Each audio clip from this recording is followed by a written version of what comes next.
Yeah. Yeah. And I love it when I throw it into GitHub. And like, I just see, because, it takes a little while to do the code search, right? Yeah. And then so like my eyes just sort of laser in on like the code search and it's a ...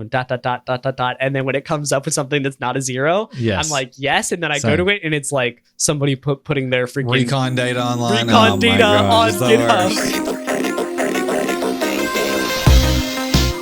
Best part of hacking when you can just, critical thing, right?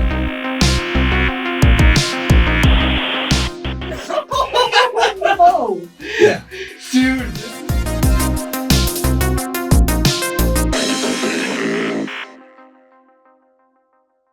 Alrighty, y'all. I've been telling you for the past couple of weeks about Threat Locker Detect, right? Bunch of cool logging, a bunch of cool remediation methods that have built in right into that automation in the Threat Locker Detect system. But at the end of the day, there's nothing quite like having a human in the loop for these sort of incidents. And back when I was a consultant, one of the techniques that we would use pretty often was if we had a team that was pretty active in incident response, like they were fighting us as we were trying to get into the systems, we would just switch to nights because nobody feels like getting their butt out of bed and going to the computer and fighting off the red teamer, right, in the middle of the night. And so that worked a lot of the time, but Threat Locker's got your back in a situation just like this as well, because they've got a product, an add-on for their Threat Locker Detect system called Cyber Hero Managed Detect and Response. And this employs a 24/7 monitoring service of cyber heroes that are there to fight off attackers in your network, which one sounds hella intimidating and two makes sense that you would want a human in the loop there.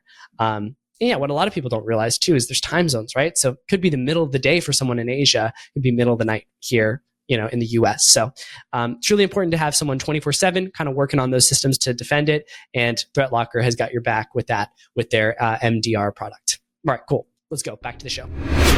All right, let's just go ahead and start the recording and you can just tell me what you were just saying. So I was asking you, like, because this research came out by Nogly, right? Like, what the heck is this DeepSeek thing?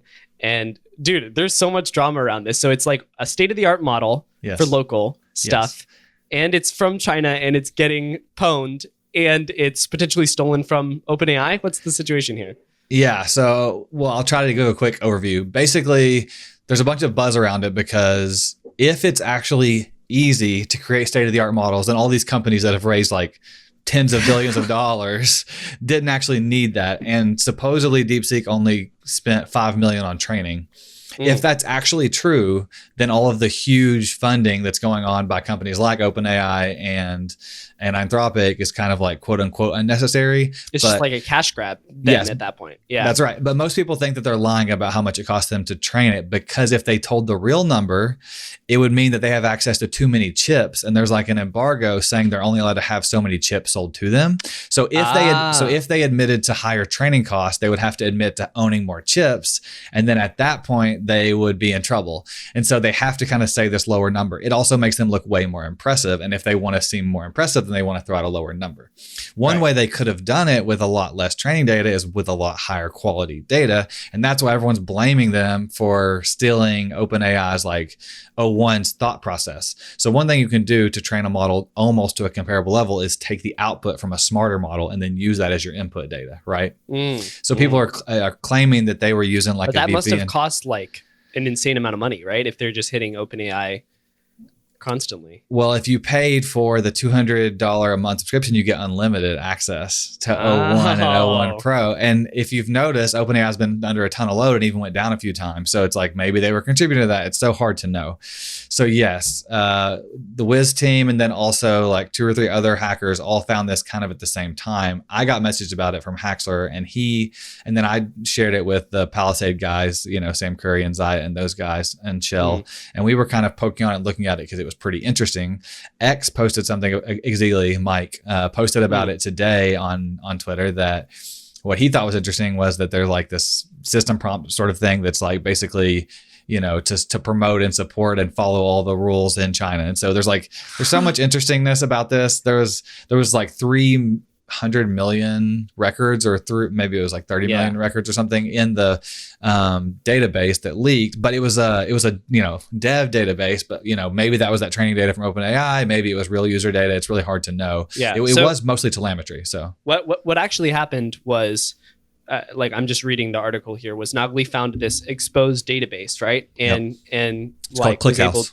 ClickHouse and was able to query some data out of there that was related to the functionality of DeepSeek. Yeah. And it looked like, I mean, according to his X thread, it was just a straight recon win. Like, you just find this port on this host, and then the database is just wide open. Yeah. Did you see the?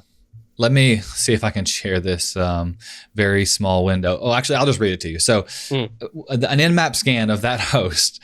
Here was the ports that were open: 443, 1090, 1091, 2053, 2087, 2096, 5140. 8002, 8040, 8041. All these are real services. And it just keeps going. There was like 50. It lit up like a Christmas tree if you scanned it with Nmap. Absolutely zero NetSec or InfoSec knowledge in regards to opening up those ports on dev.deepseek. It must have been like presumed to be an internal server or something like that, and then they just like stuck it on the internet. Maybe. So there's the theory or the description about this company is that they're a bunch of they're like a quant trading firm, and this is like their side gig, and they like actually don't care about it that much. If that's true, and they actually are already rich from some other financial sector thing, and they're just a bunch of smart people who are good at ML and AI stuff, maybe they actually don't have security expertise. It's hard to know. Wow. Pretty crazy, dude. Well, either way, nice find by Nogli and apparently like 6 other hackers on Twitter. So that's a pretty cool find for sure.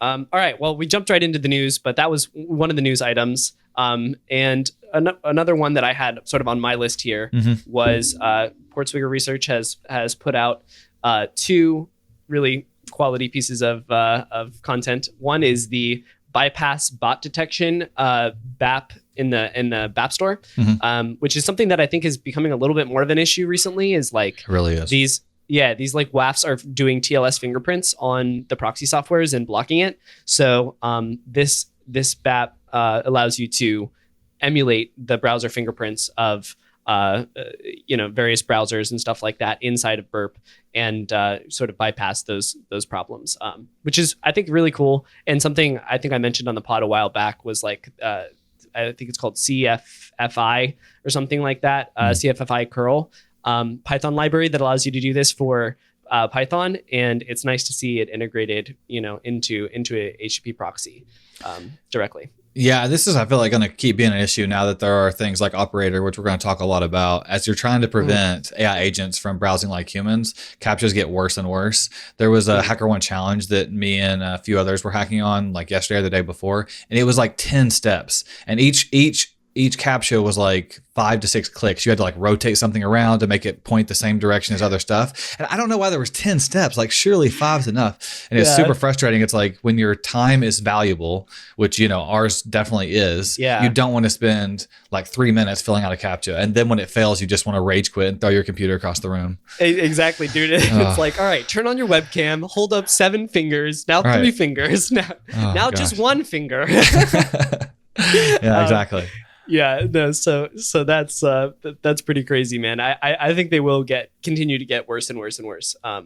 And we'll swing back around to the other Portswigger piece of research that I was going to mention. Okay, I definitely want to talk about it too. So yeah, but it makes me think, because like you were saying, as we're testing all these applications, we often have to do these CAPTCHAs and re-auth and that sort of thing, and that makes me think of a tweet by Sweetly that he put out not too long ago, that was essentially giving you a way to do like a 2FA sort of thing from the command line. And I was like, oh my gosh, why haven't I thought about this, right? So apparently there's this app, github.com/rsc/2FA. We'll put it in the description.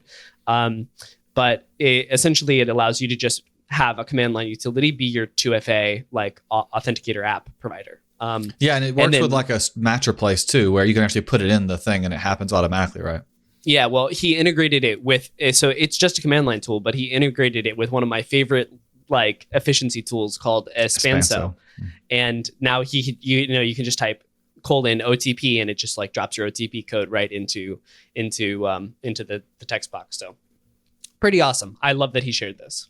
Yeah, I'm hoping Mac will build that in eventually. I'm sure you get this a little bit with at least having an iPhone, but you know how it'll automatically fill the text from SMS for like for 2FA.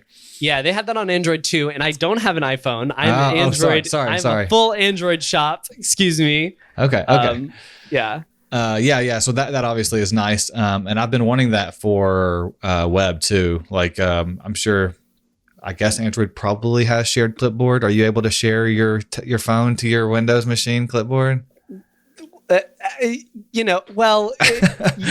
could probably. Okay. It's not native. Yeah. So that's one thing I use a lot too, is like when I'm copying and pasting 2FA codes out of the Authenticator app, I copy it on my phone and then I just hit Command V on my computer and it's really fast. But this thing from Sweetly is going to be nice as well. That makes me a little jealous. I'm not gonna lie, man. If you have shared, like, seamless shared clipboard, there is a thing on Google that on the Pixel devices where you can go and like share a specific tab to a different device and it'll like pop up on the other device and stuff like that, and it's pretty easy to use and seamless.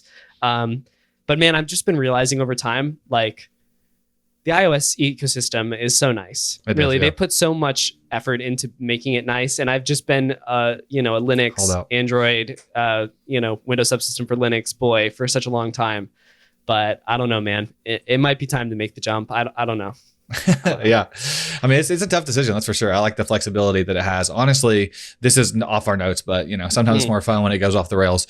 The latest MBKHD video has him like testing out Android's XR. And so it's basically the Android operating system for augmented reality. And the first headset, it looks just like the Vision Pro, but it's made by Samsung. But the killer feature is I'm getting really bullish on Google AI. Because Flash 2 is amazing. And like both Gemini and Flash are the best at multimodal processing. So good. So in this video, in Android XR, Marquez says, oh, actually, by the way, right there on Google Maps, can you zoom me into the Bronx? And it just does it for him because it has natural language-based navigation of the operating system in Android XR through Gemini. No way. Yeah, it feels like he's in Ready Player One or something. I was like, what? This is coming? And so is it fast? Like I could see that happening right now, with I've seen, multimodal AI and I could see that working. Yep. But like I feel like it would be like, hey, zoom in to the Bronx. And then it's like 3, 2, 1. All right, we're in the Bronx, or like then we start zooming to the Bronx and then it takes like 5 seconds to zoom to the Bronx and then, we're there. So how fast was it? It seemed relatively quick, but of course, it could be magic editing or whatever else, but he seemed impressed with it and it seemed really impressive to me. So. Well, to be honest, I trust him, man. If he's impressed with it, I mean, if he wasn't impressed with it, he would say, I'm not impressed with this. Yeah, exactly. And I just think it's really cool because everyone's been waiting for what the open source operating system was going to be for that, for AR and VR. So, dude, you mentioned Flash 2, man. That update you did to Shift was like legendary, man. Oh, seriously, like I hit Joseph up one night and I was like, hey, man, I've been using Shift, which is our tool that we built together, AI integrated into Kaido. And you can find that at shiftplugin.com. Yeah. But I was using it to do some hacking on Google. And I was like, man, lately it's been a little slow. It's been a little dumb. Like, I really think we need to like step this up a little bit. And so I integrated some things on the client side. And I was like, Joseph, can you hook it up to the smarter model to Flash 2? And then like he just like pounded it out one night with like a bunch of other really nice features.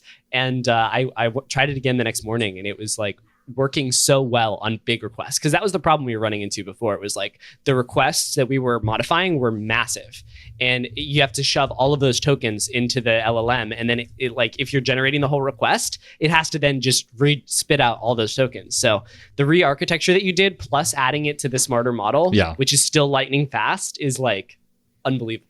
Yeah. There's definitely some like, trade secrets there on the how to make the replace work in the editing that I think is then you had added all of that already. So it's perfect. Yeah, sorry. I'll try not to like spill all of our trade secrets. Dude, I don't know what my deal is, man. But like, I realized recently that I just have no filter on CTBB. Like, I've just become so comfortable on this podcast. It's like talking to my wife. I'm just like, just say it exactly how it is, and then I'm just realizing it just gets put out there to like thousands of people. Yeah. Well, not just that, but then it's searchable for all of eternity. That's really the bigger issue, right? Yeah. I'm high on openness too. But so one thing I was going to circle back to, we almost got to when we were talking about CAPTCHAs. It's in my list of things to talk about. I posted about Operator. So ChatGPT's Operator is basically a computer use agent that they rolled out. And there's a lot of interesting things here. One, I found a cool bug. It was basically an idle to read other people's prompts and stuff, which is neat. It's already paid out, but nice. But they fixed it already. Already paid. Like, have you had a good experience with the OpenAI team?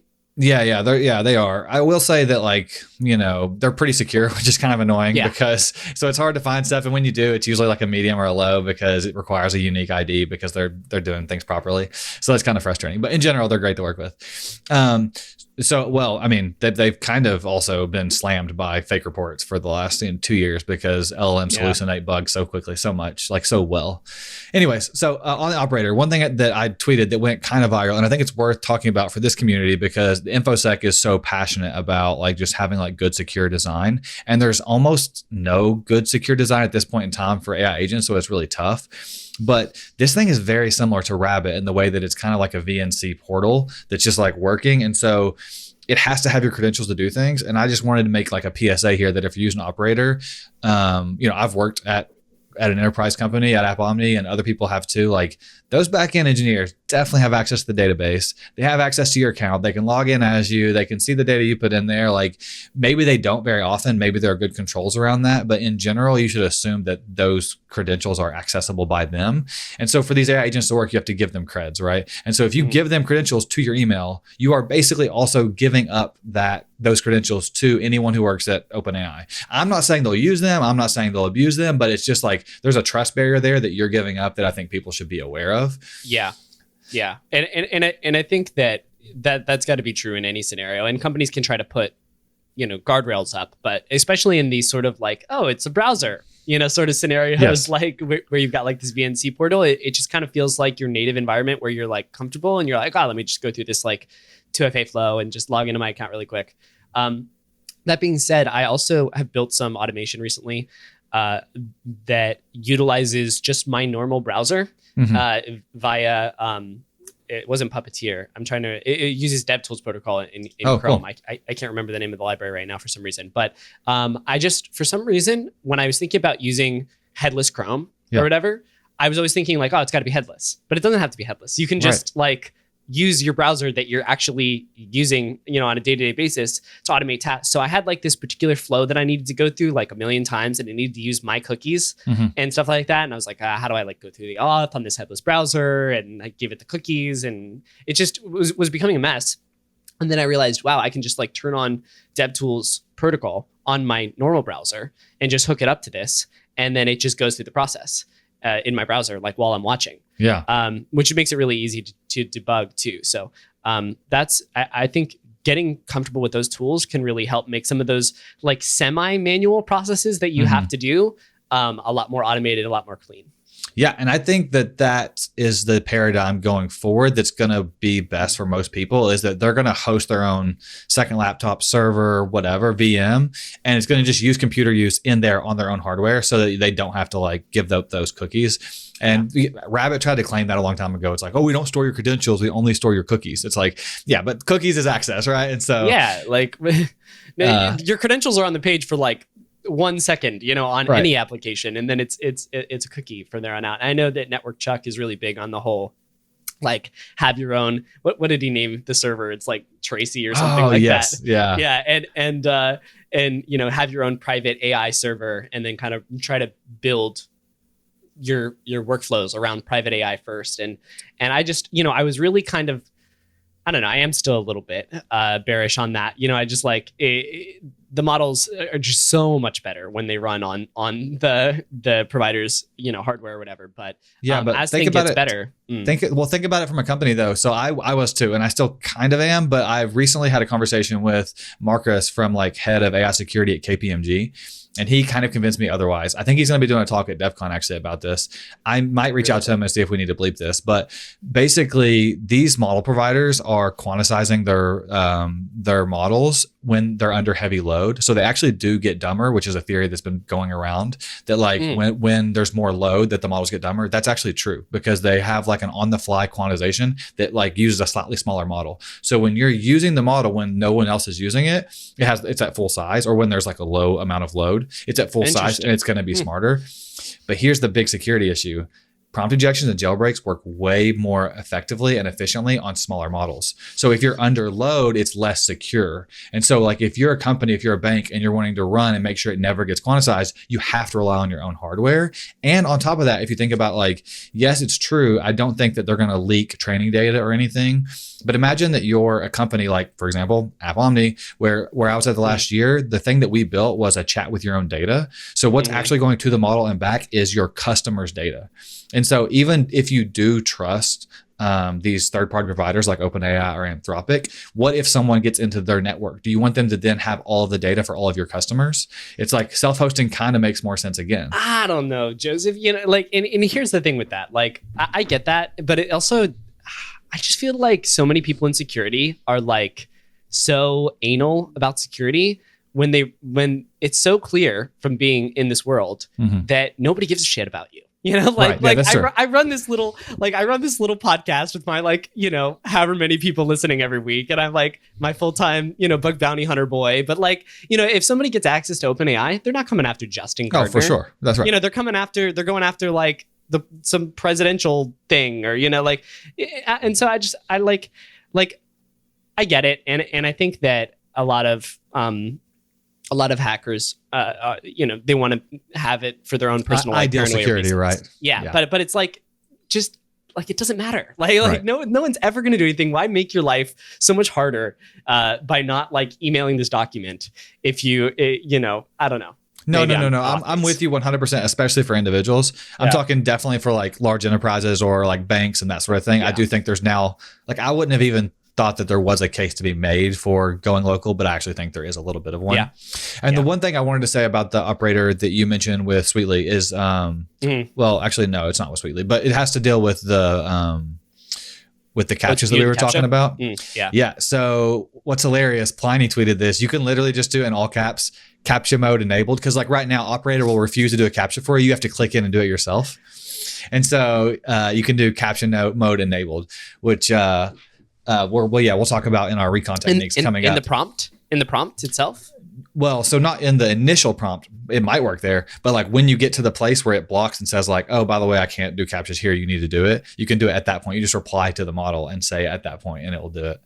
No way. Yeah. Dude, that's so there's a stupid. screenshot. We can put it in the show notes. I hate how in this is going back to what you were saying about the like model size decreasing under load. I hate how variable and non-concrete AI hacking is. Like, that's my main beef with AI hacking right now. Like the I guess sort of like soft hacking you might call, like prompt injections and jailbreaks and that sort of thing, right? It's just so freaking like variable, and like sometimes it works, sometimes it doesn't work, and it's like, why? We don't know. We don't have any introspection into the system. It's not consistent. If you get a takeaway, you're like, I got a takeaway, and then you try it again 2 minutes later and it doesn't work, and it's like, oh. And we found some really, you know, Ronnie and I found some really cool bugs on Google, and it's and I went to go demo it, and it's so embarrassing. You like show up, you're like, I've crafted this exploit, it works like 5 times in a row, and then I go and show it to the team, and it's like, sorry, I can't do that. You know, and I'm like, just do the thing. You just did the thing like 2 seconds ago. Yeah, and I think some of that could be that load I was talking about, right? So if it was under load before, it was working. Yeah, and that's frustrating too. Whenever triagers go to replicate, I've noticed that a lot in my reports, my AI hacking reports. Yeah, it's a nightmare. I have to tell them like, try multiple times, try this modification. So. Yeah. All right. Let me. Do you have anything else to say on that like AI front, or I'm going to pull back to some traditional web sec stuff? Okay. Yeah. Let's see. So yeah, the other thing that I was going to mention that I mentioned like 10 minutes ago was another piece of research. And I'm totally going to butcher this guy's name, but it's like Zakhar Fedukin, it's D4D. He's a Portswigger researcher. And this is something that was really interesting. And actually Matan and I actually had done some research on this that is that's a Critical Thinkers exclusive. So we sort of have part of this technique already documented in the exclusive content on the Discord. But the concept here was a cookie sandwich and tricking the the server into thinking that a specific cookie should be parsed with sort of legacy RFC compatibility mode, which includes the ability to quote cookies. Yeah. Like the way that we were dealing with it, it's like, if you use a server that deals with this like legacy compatibility mode where you have a cookie, X equals double quote, and then like a cookie, it will go till the next double quote, even if there's like a semicolon, right? Which is where the cookie should break typically. Yeah. But what the researcher here, D4D, sort of came up with was a way, a more technical way of actually addressing this, which is he analyzed how Apache Tomcat and some of the other common web servers are going into this cookie compatibility mode. And he found a way to trigger it, which is by providing a cookie that is starts with $version with a capital V. And when Apache Tomcat sees that, it will switch to legacy parsing logic and allow you to sort of quote various cookies, which can allow you to encapsulate other cookies, like HttpOnly cookies, for example, in a cookie that's reflected on the page. So you can get access to a session cookie via JavaScript, which typically is impossible if you're able to get the session cookie encapsulated in a cookie that's reflected. And you can do all sorts of other fun stuff like this with a session manipulation on certain endpoints by setting the version cookie to only be on a specific path. Yeah. So, and that sort of does the thing that we were talking about before, where you're like partially logged in, partially not logged in on some endpoints with like that Matan was talking about. So there's lots of really good applications here. There's some stuff for PHP. There's some stuff for Python. And we'll link this sort of write up in the description as well. I should be sharing my screen. I'm not sharing my screen right now. Sorry. So where's the cookie sandwich part of this? Yeah, so that's the piece that with the double quotes thing, right? So you have one parameter in the front that's like, here, hold on, let me just... No. I understand now. Sorry.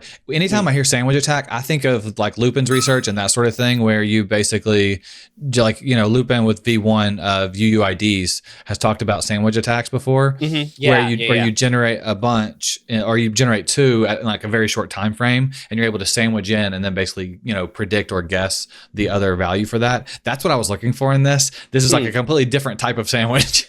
Totally different type of sandwich. So many sandwiches in hacking, man. But this one is an interesting one because, in JavaScript, you can set the version cookie, and then you can set, param1, and then have the session sort of secret get manipulated, put it in the middle, and then param2.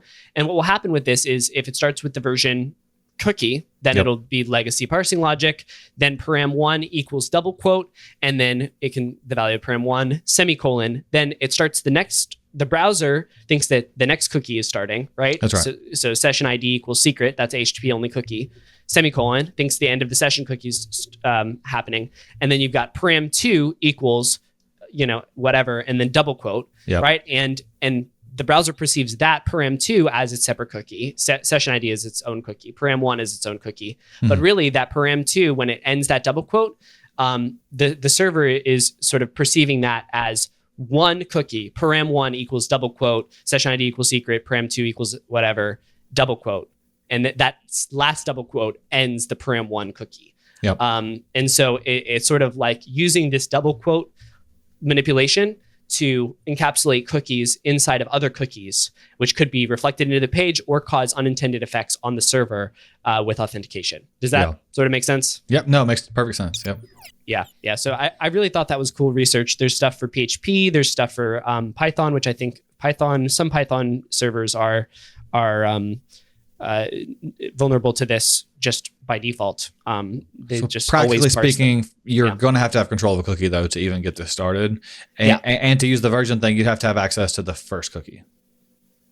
Well, you can if you have XSS, you can use like cookie jar overflows or just unsetting cookies and that sort of thing to get your cookie to the front. Got it. And the ordering of the cookies is actually determined by the path that it's set at, and then I believe after that when the cookie was set. So by utilizing a more specific path on the cookie, you can bump your cookie to the front. Got it. And then trigger this whole thing. Cool. So definitely some cool stuff there. It will definitely take some manipulation, but especially when you have like an XSS on a subdomain or something like that, where you can set cookies, and then like a login, log out CSRF. Yep.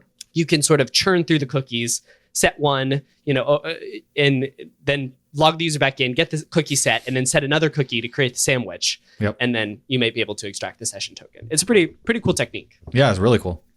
Yeah. So a little bit heavy on the technical explanation there, but hopefully that was clear for everybody who's listening on audio.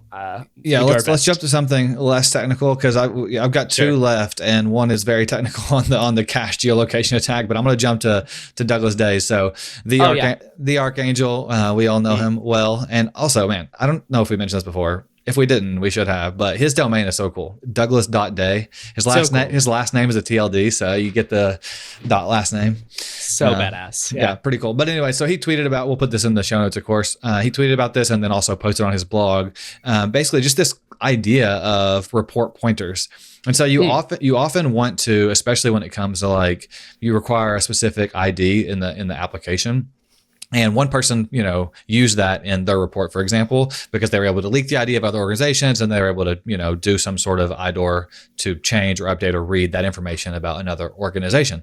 And so then maybe they don't want to share that later, or maybe there's not an Oracle or a way to leak IDs now in the future, but you want the company to take your report seriously because there has been in the past. Mm-hmm. So he comes up with this idea of what he called it collaborative chains or something else initially, report but then pointers for collaborative chains. Yeah, but the report pointers, I messaged him because someone else commented on his or told me about it. And I was like, dude, this is called a report pointer and it's so much better naming. And so then he like went back and edited it to like make that the name. NBK, I think was the guy that did it. That's awesome. Yeah. So report pointers is what it's called. It basically is just a way for if you need to share or point back to prior research in a previous report, you can just say in your report on HackerOne or BugCrowd or Integrity, just put right there like, and for how to get IDs, reference this report for how to do it or how it was done in the past as a way to show the value. And there are probably lots of other examples. I like the ID leaking examples. I think he mentioned something different. We've actually done this in the live hacking circuit for a long time because we get so much insight into each other's reports by just chatting while we're there live at the events. And I'll never forget this one like legendary event that we went to where Corbin Leo CDL figured out this way to leak essentially every ID that you would ever need, because all of the IDs were getting put in the URL, and he found this endpoint where it was just like a metrics endpoint. It was just dumping all of the URLs that anybody was getting, right? And so like it turned all of the things, all of the bugs into, they were like mediums. They were mediums, and then they got bumped to highs, man. And so everybody was like pointing to this report, like this is the way you get the IDs, and it was just the cache was just flowing, and the program accepted it. They said, okay, yeah, there's a valid way that's active at the same time as these reports where you can enumerate it. And so Corbin got added to like 20 reports. And that's amazing. This one little like way to leak just the URLs got him so much money from collab splits. Yeah, and in that example, he definitely deserved it because of that. Oh, for sure. I think sometimes what's nice about this is like you don't want to give up a large portion of your bug, and so you can just do a report pointer to a report you know about. And this is near and dear to my heart because I like, for some reason, if you like go look at my blog analytics, by far the most popular blog and that continues to do well on Google search is the one where I talk about how I think unguessable IDs should be considered valid IDORs, even if it downgrades the severity. And so this is just another way to increase the severity there and show that impact. So yeah, dude, man, so glad to have you on the pod, like repping stuff like, unguessable IDs should be valid IDORs. That's amazing. That's great, dude. Yeah. I really dig this too. I think Douglas has been putting out some great stuff, and man, has he been rocking it as a full-time bug bounty hunter or what? Like, you have no idea. I think this is his best solo performing month ever. Oh my gosh, dude, are you kidding me? Yeah, he found like 3 more criticals yesterday on Amazon. Oh my gosh, Douglas, man, dude, he's crushing it. He is. Wow, and I was gonna say, because remember at the beginning of this, you said Douglas has got a cool like domain with his last name being Day. Dude, our last names are pretty cool too, right? Yours is Thacker, which and has mine is hacker Gardner. in it. Yeah, right. We got the hacker, we got the guard. Like That's true, Not but bad. I don't know if we'll ever get TLDs for those. We'll Yeah, see. no, not gonna happen. All right, man. Let's see what else. If we got a hacker TLD, which is possible, maybe it could be Joseph T. Hacker. Oh, there you go. That's good. That's good. But then people are going to think your last name is actually Hacker and your T is your middle initial. That's true. Oh, well. All right. So jumping back into the technical stuff, we got a write-up from Flat Security, our boy Ryotak, who is a legendary hunter and often goes after really traditionally intimidating targets like GitHub and does a lot of very heavy source code review. And he released a blog post from under Flat Security's domain, flat.tech, called Clone to Leak, Your Git Credentials Belong to Us. And so, dude, I love this. I will share my screen this time. So sorry, Christian. Yes, I'm sharing the screen. So I love this blog post, dude. Like, look at this. Like, he just gives a TLDR up at the top that's like 3 paragraphs, right? Like super short, not even 3 paragraphs. It's like three sentences. Yeah. And then, we get into the thing. He's like, so there's this thing, Git credential protocol. Here's what it is, and gives like 3 paragraphs on it. And then each one of these like pretty impactful CVEs is like majority code block and then like 3 sentences. It's just like so simplified and technical and beautiful, but he condenses it down in such a masterful way that it's so easy to consume. Like I just reread this in like 4 minutes before this episode, and it's just so easily consumable. So that just really shows that somebody has true mastery over something when they can condense it down to something so simple and minimal. That's right. Yeah. So anyway, what I was going to say about this, sorry, I fanboyed about the style and I didn't even get to any of the content. The major takeaway from this for me was this section right here, where he's talking about, so let me just give the concept behind this whole thing. He's attacking Git in so many ways. He's attacking the CLI, the Git desktop, Git itself.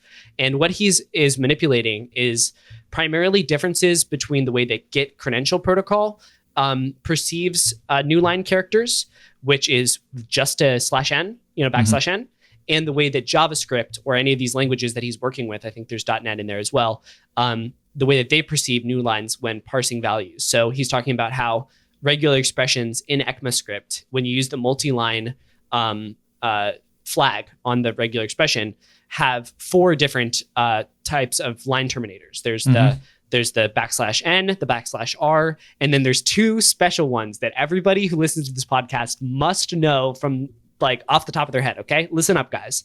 It's \U2028, right? This is a Unicode code point, so it's not like actually that, but it represents a specific character. And that's a line separator. And then there's the paragraph separator, which is 2029.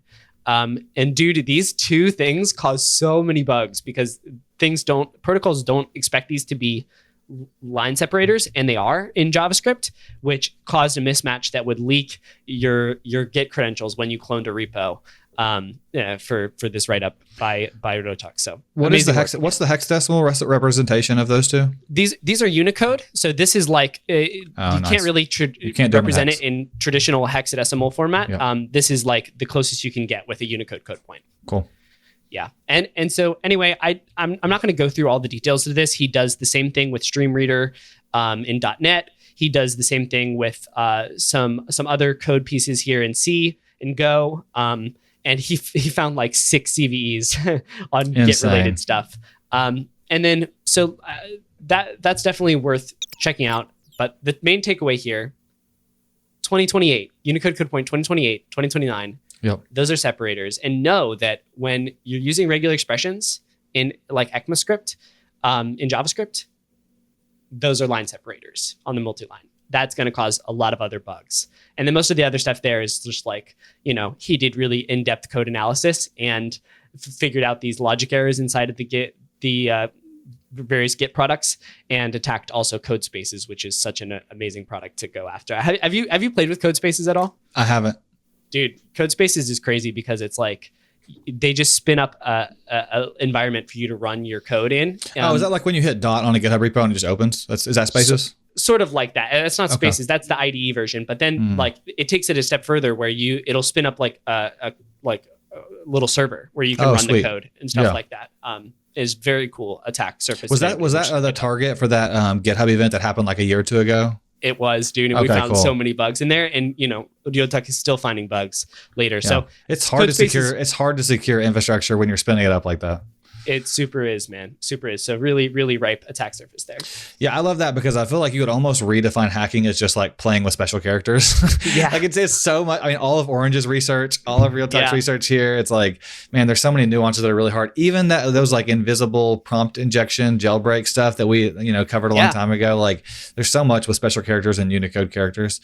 Any good hacker knows to use %OO, %OA, %OD. It's like all these things that we're throwing in request. Exactly. So sweet. Honestly, let's just skip this last one. We'll link to it, but I feel like we want to get to the meat of our content. The last thing we had, which we'll drop in the show notes, is a really cool way to de-anonymize location stuff it was Signal and what else? Discord. It's for Signal and Discord. Pretty neat. I mean, it's basically using like content delivery networks to the exact word for it is called cache geolocation attacks. But basically you can kind of de-anonymize things by looking at where specific traffic comes from on Cloudflare or other CDNs. Yeah, really liked this write up. And you know what's crazy to me, man? I know we're gonna not spend too long on it, but like click on this gist. Oh geez, I don't know. Gist. Like by this guy Hacker Mondev, who's 15 years old, by the way, which is crazy.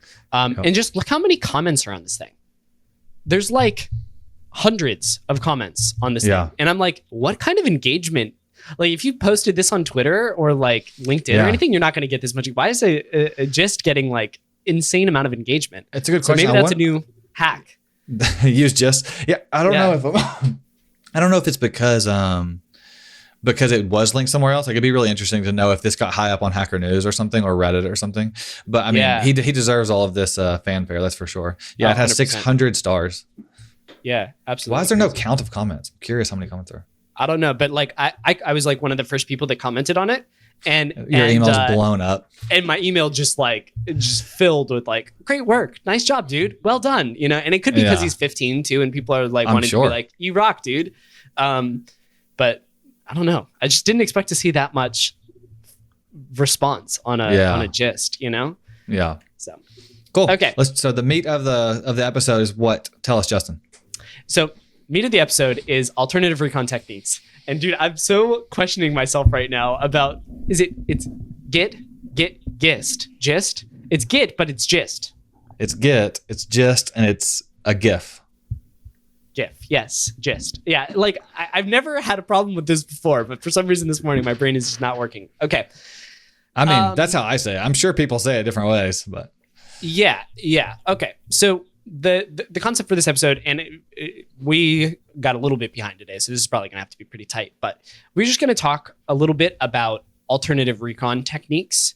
And like what I mean by that is like I feel like there's a lot of methodology out there that's core recon, like freaking subdomain enumeration via like subfinder, passive DNS sources. Then you brute force stuff, then you do permutations, then you do like freaking SSL certificate scanning, all those sort of things. And this used to be like some of those things used to be kind of alternative or like not mainstream, but now, thanks to JHatix and NahomSec and like, all of those big recon guys out there that are sharing their techniques very willingly, it's become mainstream. And that sounded sarcastic. I actually mean, thank you. I'm wearing a NahomSec shirt right now. I wouldn't be, half the hacker I was without those two guys. But I just kind of wanted to take a second and go through some more alternative recon techniques that aren't as mainstream now. And just sort of, just in case anybody wants to go after some recon stuff. Now, you used to be / still are maybe a recon boy. You got anything to share here, Reza? So on what you just said, I mean, kudos to all of them. I think the Haddix recon methodology is how I got started. I literally walked through it step by step, set up my server, and then literally followed along with NahomSec, and his hack-alongs and did the same stuff. So I mean, we're all building on the shoulders of giants here. I do think there's a lot of room for cool alternative recon techniques. I posted in the Critical Thinkers chat last week, the AI kind of subdomain guessing, and I think there's a lot of other really cool that was really ways. cool. Yeah, you released what was it? Cool AI? Yeah, CEWLAI. But I think there's going to be a lot more of those. And I think that one blocker to all the stuff we're about to mention is that it requires coding. A lot of it does. And I think that in the past that's been harder, but now with the help of Cursor, with the help of like literally, even if you don't use Cursor, you just use ChatGPT or Claude, just say, hey, write me a script that monitors this or that does this thing. A lot of the ideas we're about to mention that Justin has like kind of laid out here, I think are much more possible even for people who are not, expert developers because of the fact that we have AI to help us write that code or test it. Yeah, absolutely. Absolutely. Yeah. Cursor, man, is just indispensable. Like it is. We talk about it a lot, but I'm not going to go down that rabbit hole again. It's just, I just love it every time I use it. We're going to have to reach out to them as a sponsor is what we'll need to do. Dude, yeah. I mean, like, I want to sponsor them. I want to give them more money. Like this is like one of those products where it's like, I just want to give them more money. Right. Like it's that good. Anyway. Okay. So first one that I had on the list was actually a shout out from Nogli that he mentioned on the podcast before, but I just kind of wanted to double click into a little bit again, which is what pages, like trying to solve the question, what pages have references to like the given target in their JS files or in the like HTML response, right? And you're going to get a lot of false positives here where it's like, especially if you're looking for like www.google.com or whatever, right? Everything is going to be linking back to that. Right.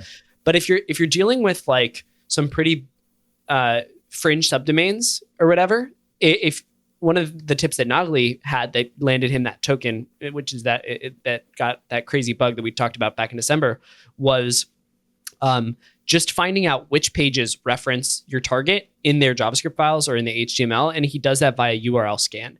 And I just think there's going to be a lot of stuff you got to filter through on there, but I'm sure that there are things that will, not pop up besides in that specific scenario, especially in today's super cloud-based architecture where they definitely spun up some cloud resource. There's no other identifier on that resource besides just that mentioned in the JavaScript files.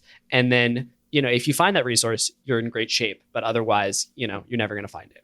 Yeah, I think this is especially true now that we're getting more and more programs that are like anything we own, or even better, some companies are anything that impacts us. T-Mobile is historically like this.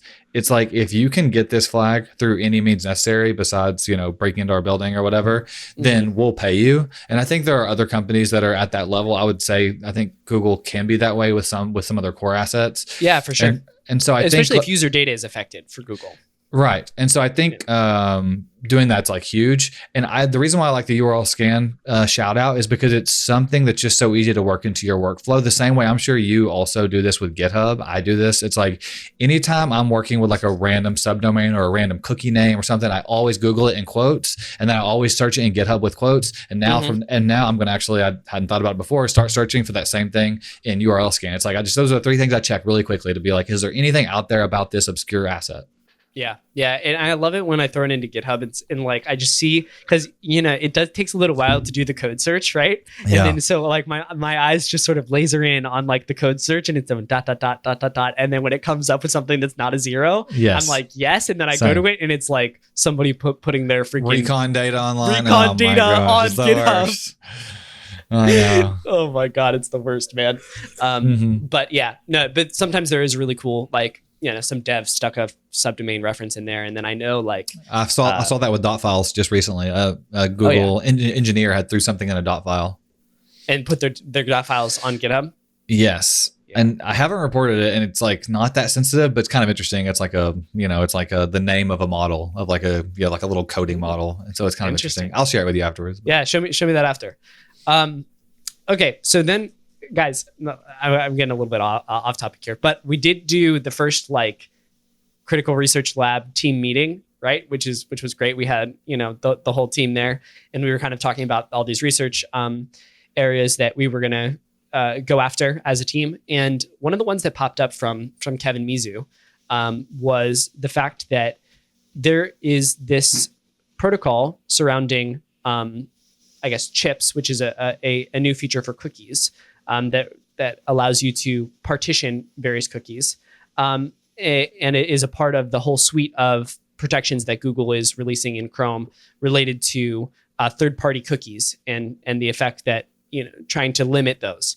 And one of the solutions that they have is they have sort of like an HSTS like list, which is just a JSON file on GitHub of third parties that you authorize to have third party relationship with your domain. Yeah. And I was just thinking this is kind of an interesting recon technique as well, is like go to this JSON file and look for your target and see whether they've defined like relationships with third parties where those third party cookies could be defined. And then like try to have an XSS or something like that on that third party, and then use that XSS to attack the main domain, sort of abusing that trust relationship. Is there a specific name of that file? Yeah. I'll link it in the description, but it's under the Google Chrome GitHub repo, and it's called related website sets, and it's just related website sets.json. Cool. It's in the doc if you want to check it out right now. Yeah, that's great. Yeah, so it's probably not going to be a massive win, but here's the thing, man, and I was going to elaborate on this a little bit as well, is like when you're dealing with these really, really hardened targets, and these targets that are really value security, it really is the best route to attack the third parties that they are trusting their information with. Like it just is, like those third parties are just so much more vulnerable, and the impact is the same if they trust those third parties in a way that they give them code execution on their page or whatever. And yeah, I think it could be a really big, I think the industry is moving in the direction, for any program managers listening here, is like, you have to accept responsibility for what impacts your websites, not what code you wrote. Because at the end of the day, you made an active decision to trust this third party, to establish a third party trust relationship. And that active decision is the same as pushing code that is vulnerable, right? And you have to take responsibility for that. Attackers are going to manipulate it, and you're just exposing yourself to more risk if you are not taking responsibility. Yeah, gimping your good guys, gimping your bug hunters who are helping you find these issues by not letting them look at it is just kind of silly when you think about that. The bad guys are still going to have the ability to use it and create the same impact. Maybe this means that downstream changes need to occur where when you sign a third-party agreement with some provider to use their service, they agree to cover some amount of the cost of any bug bounty reports that come in or something, right? Yeah, absolutely. I mean, I think that could be integrated into the contracts, and I think there should be more thorough assessment of third parties before they are integrated, especially when you're dealing with high security websites like a bank or like a crypto exchange or something. Like, don't just be throwing some freaking support widget on there. Like, no. And I just want to say with that, like, I hope it was clear earlier when I was saying like threat models, I have a Google Home sitting right in front of me, listening to everything I say, and I just don't care, right? Yep. So I like to think of myself as a pragmatist when it comes to security, and a realist. This is a problem. Like, this third-party thing is actually a problem, and it's not a fake problem that we're trying to sort of inflate because we want more bounties. It's like, this is the same thing as just having an XSS on www, right? And you can just steal people's credentials right out of the page or whatever, Yeah, and I think it's just that they don't see as much concern with dropping that widget on there when I think that they should. And so that's basically what we're raising here. So yeah, 100%. All right. Next one I had on the list here was Docker containers for source code leaks. Man, that one is nuts. And I've seen a couple players in the game, particularly Lupin and Ronnie Carda and that squad, really do a good job with this, where just like people have built out full sort of recon infrastructures to scan GitHub for leaks, we need to be doing the same thing with Docker repos, or Docker images. Clone them down, hop in there, scan for secrets, scan for references to your target company, bump back through all the version history for that repo, or for that specific image. There have been tons of times where absolutely indispensable code to very high value exploits have been found inside these repos, and you just turn your engagement into a white box engagement. Yeah, that's interesting. What do you think is do you think this could be turned into a tool where basically someone pulls down and indexes the data in there so someone can just search across it easily in some sort of front end app? Or do you think that absolutely. A tool to do the actual downloading and grepping is more necessary. I think there are some tools out there to do the downloading and grepping already, but man, it would be a cool service if you did like grep.app or whatever. I think they've got that for like GitHub. Yeah. It'd be cool if you did something like that for Docker containers, but dang, it'd be heavy, man, because those Docker containers are like, they are weighty. But I think you could probably do it in a really smart way, because a lot of the Docker containers do like a base image and then they, you know, have a modification on top of that base image. So you might be able to graph it out, you know? Mm-hmm. Yeah. Yeah.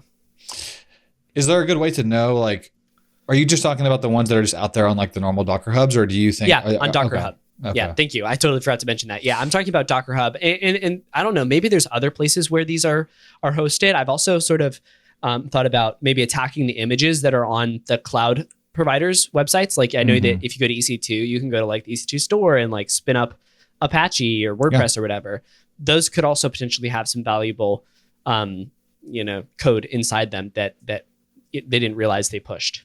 Yeah, no, I was just thinking, because there's also like third-party Docker Hub stores basically for a lot of enterprise companies. Like I'm sure Google has them, whatever, and it's like it just hosts a bunch of their own images, and so I'm sure that would be similarly, you know, beneficial to look through. Yeah, that makes sense. The other one that I had on here, before we go into diffing and like talking about API specs and stuff like that, is one of the ones from Jay Haddock. So, you know, I mentioned before he's been doing a great job disseminating high value recon techniques. Yeah. And this was one that he mentioned on the pod and also in his own framework. Like taking a domain, running a trace route on it, right, to see what name servers are associated with it, and then like querying those against those name servers in like a passive DNS sort of way, and saying like what other domains use those name servers, which is kind of crazy to me that like he would do that, because like I was talking about before with Nagli's thing, there's just so many like false positives of sorts, right? Right. But I think the way that the industry is kind of going, a lot of the more specific recon techniques where you get like a well-defined hardcore hit, like just brute forcing subdomains or whatever, have kind of been enumerated, I feel like, in a big way. And then now what's going to happen, you know, where the game kind of goes is like, how do we weed out all of the fluff from these techniques that will just give us a ton of data back, and focus specifically only on the ones that are high value to our target. And maybe there's some applications with AI there. I don't know. Yeah, I think that you're just going to have to look for, like, it's not going to work for all companies. Like if they're just using traditional name servers that everyone's using, then it might not be that fruitful. But if there's something custom in there where like there's a name server that only they use, and then you find some random asset that's also pointing at that, that's also using that same name server, you know, they own it, or that they're at least really closely related to it. Yeah. So. It's helpful. It's a good technique. I was really surprised when I heard it, and I was like, oh, that makes a lot of sense. But yeah, lots of weeding through. But I mean, his testimonial from it was that they've gotten a lot of really good top level domain acquisition, you know, owned by an acquisition or something like that, sort of data out of that, which is super high value data, right? Like if you get another top level domain, that can lead to like a mountain of bugs. Yeah. So really, really, really good stuff there. Yeah. Do you mean to mention my operator thing? Yeah. That one was cool. Yeah. Yeah, so I mean, I think in general, there's going to be a lot of cool ways to use AI. We're all about to have a bunch of our lone little peons to go tell to do stuff. And so I was telling Justin before the call that a fun little alternative recon technique would be like having operator do recon for you. And so, and when I say operator, you know, any computer use system, and there's going to be a lot of them. Anthropic has an open source one that you can spin up in like a VM right now if you need to. So, but what I had it do, which I thought was pretty neat, was Google dorking is always just a little bit manually intensive, and you copy, you paste, you look through, you copy, you paste, look through. And so I just took a list of all the popular Google dorks and then just gave it a company name or like a domain name. And I had operator start going through and doing that. And the issue was it ran to the CAPTCHA. So then I was able to use the CAPTCHA bypass we mentioned earlier. CAPTCHA is enabled. And so then it kept going. I wonder if you could kind of, this is probably just a good tip for the listeners, but build basically, maybe AI agents can't do it now, but will be able to do it in the future by like listing out your methodology of like, I do these cool dorks. I do these searches on GitHub. I do this search with URL scan. And then eventually you'll be able to hand that over to an AI agent, because none of that is like highly technically intensive work. Yeah. Just be like, hey, do all these things and just give me all the results. I'll go through them myself. Or, don't mention stuff that's like clearly not benign. Like if there's a PDF to their, terms and conditions, like ignore that. But if there's any interesting things in the Google Doc of the .pdf, right? So real, like a PDF to their terms and conditions. It's definitely going to pop up, man. Yeah, exactly. Oh my God. Yeah, no, that's good, man. I think, agentic structure and automation is huge, and will continue to be huge. And this is Operator is going to be a part of that, I think. So very cool. Yep. We got to bounce, but last thing that I just wanted to shout out there is like, I think people sleep on like API spec or changelog diffing. I've mentioned it in the past. Mm-hmm. That is a really good recon technique, because not only does it give you, draw your attention back to an asset that is changing, it's time bounded. It's, that they just pushed this, and it's very deterministic. Like we were talking about, a lot of the recon techniques are like very fluffy. There's a lot of false positives. This one is like, nope, it's a new endpoint. You should go test that, yes. Sort of situation. So I think a lot of people sleep on that. I'm good to stay on for a few if you want to stay on for just a few more, because I wanted to mention I gotta bounce, unfortunately. Okay, cool. So the one thing I was gonna say real quick before we hop off is the fact that Justin did release a really cool JavaScript monitoring thing in the Critical Thinkers chat for only Critical Thinkers exclusive content. So if you wanted access to that, you could always subscribe and get access to it. Two, there's a thing called BB scope where you can look for a new scope. Like that's a kind of a way to diff and look for things. I think diffing for JavaScript, diffing for API endpoints to see what changed is a really cool alternative recon technique that's custom and that's just going to pay you dividends. If you slowly set up one a week, man, in 2 years, how many are you going to have running? You're going to be just having like new stuff to look at every day. So get the ball rolling now. Very good stuff there, man. And I think we probably could spend a little bit more time on alternative recon techniques. So we might do like part 2 of this one. Yeah. We had a big news day, but I think there's a lot of other ones out there that like are maybe not give you a hit all the time, but when they do give you a hit, it's going to be a hit that no one else has. And that's kind of the ones that I'm interested in for these. Perfect. Sweet. All right, man. Is that a wrap on the pod? Yes, sir. Thanks, y'all. See ya. All right. Peace. And that's a wrap on this episode of Critical Thinking. Thanks so much for listening. And if you want more critical thinking content, head over to ctbb.show/discord. Join the Discord. There's lots of great conversations and chats going on over there. And if you want to support the show, there's the Discord subscriber tiers, which give you access to masterclasses, AMAs, hackalongs, exclusive scripts, and an exclusive chat channel with us.